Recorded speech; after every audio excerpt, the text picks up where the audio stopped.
Seriously?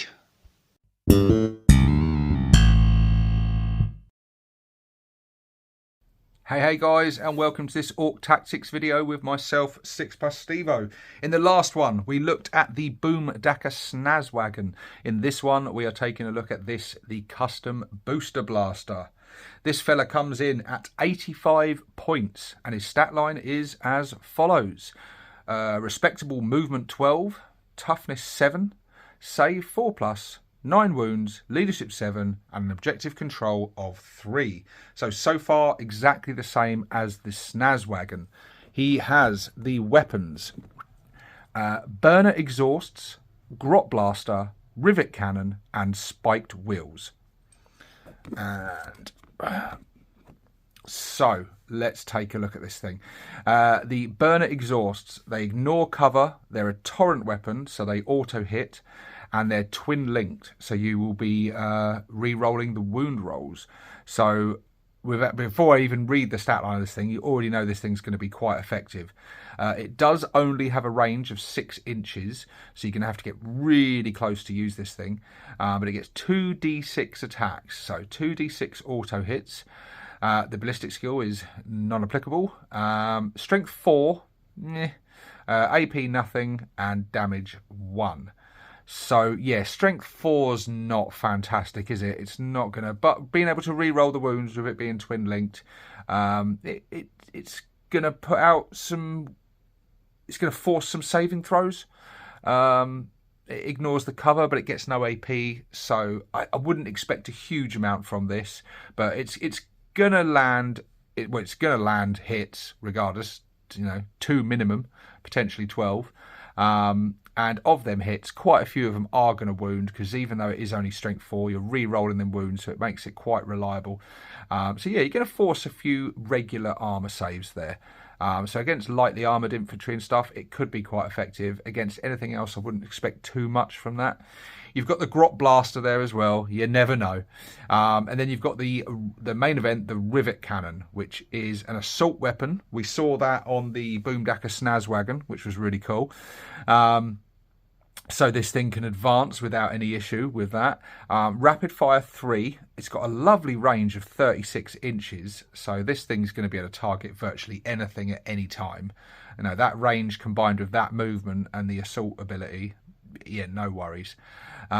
6 attacks. Ballistic skill 5+. Strength 8. Lovely. AP -1 and 2 damage. So this packs a lot more punch than the mech special on the Snazwagon. Obviously it gets less shots, but once you're within that 18-inch range, you'll get in 9 shots. So yeah, this is quite good. This can pose a threat to sort of light vehicles and things, and more heavily armoured, high toughness things. 2 damage as well is lovely. So yeah, the rivet cannon, very, very nice. Very nice indeed. Melee weapons, the spiked wheels.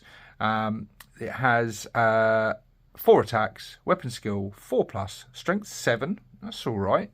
AP -1 and 2 damage. So yeah, you wouldn't have thought so, but this thing's actually not too bad in melee. It can pose a little bit of a threat, and it can do some damage. So yeah, yeah, quite tidy. The special rules: Deadly Demise 1, and then you've got the special rule, Riveting Daka. In your shooting phase, after this model is shot, select one enemy hit by one or more of the attacks made with a rivet cannon. Until the start of your next turn, that enemy unit is suppressed. While a unit is suppressed, each time a model in that unit makes an attack, subtract 1 from the hit roll. So we saw a similar ability with the Snazwagon, but that needed to get up very, very close to trigger that and put itself in, serious threat. This thing, however, just does it from the shooting. Doesn't even have to wound them, just whatever it hits. So as long as you get at least 1 hit with the rivet cannon, you are subtracting 1 from their hit roll. Very, very nice indeed. Really, really nice. Suppressing fire is lovely. It's something that 40k doesn't do a huge amount of, so it's really cool to see that in here. So this rivet cannon obviously spits out some heavy loud, hard-hitting Dakka that forces the enemy to get their heads down, and I love that. I absolutely love that. And I think it's really cool to see that with Orc shooting, because they're not the most reliable and accurate, but, you know, they're going to have loud, heavy caliber weaponry that's really going to, you know, shock the enemy and force them to get their heads down and suppress them. And suppressing fire, I think that's awesome.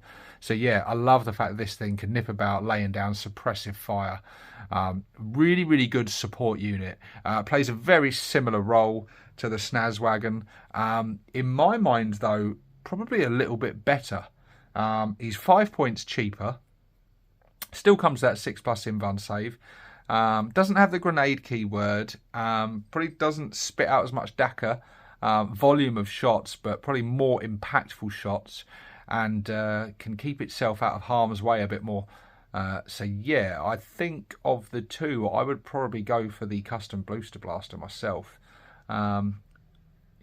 However, I prefer the miniature of the Snazwagon. Let me know what you guys think. Which one do you prefer, Kustom Boosta-Blasta or the Snazwagon? They're both sort of vying for that same sort of job on the battlefield, as I can tell. There are some slight differences between them, but on the whole, they're very similar in what they do and what their purpose is. So yeah, interesting stuff indeed. What are we going to look at next time, guys? What are we going to look at next? It's going to be another buggy. Let's go for one of the more zany ones. Let's go for this, the Shock Jump Dragster. Join me on that one, guys. I'll see you then. This is 6+ Stevo, signing out.